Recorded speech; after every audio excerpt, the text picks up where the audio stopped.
We begin tonight with what's turning into an all-night affair at the Arkansas State Capitol. Thanks for joining us tonight. I'm Faith Woodard. And I'm Craig O'Neill. And just in the last few minutes, a new bill involving the state's Freedom of Information Act was filed. This comes after frustration from both political parties and the public on what this means, particularly when it comes to government transparency and what information is available to the public.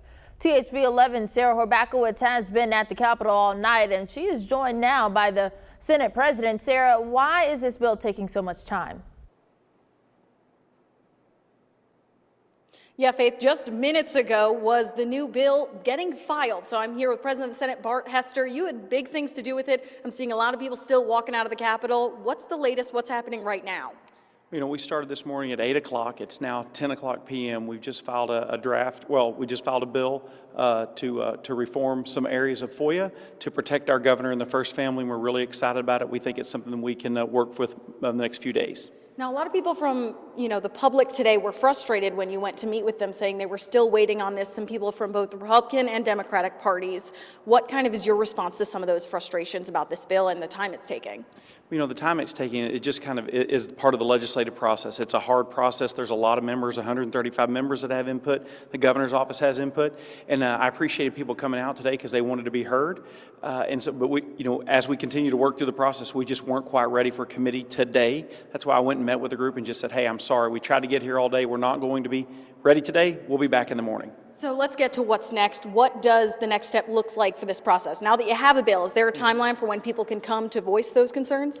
We haven't established that timeline yet, but it will be sometime mid to late afternoon tomorrow.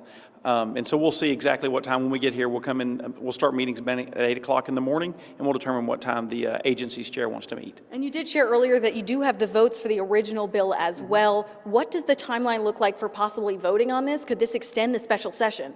It absolutely could extend the special session because votes you have today you may not have tomorrow, but we feel very confident that we have the votes to pass this bill. There's a difference between passing the bill and then getting 24 votes for an emergency clause to make it effective immediately. So we're kind of somewhere in between having the 18 votes to pass the bill and the 24 for the emergency clause. And last question for you is, what is the difference between the two bills for someone who might not be as closely following this?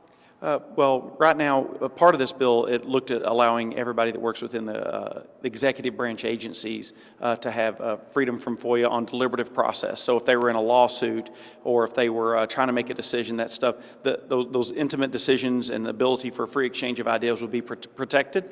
We've pared that down to just the 15 secretaries and the governor, her immediate staff.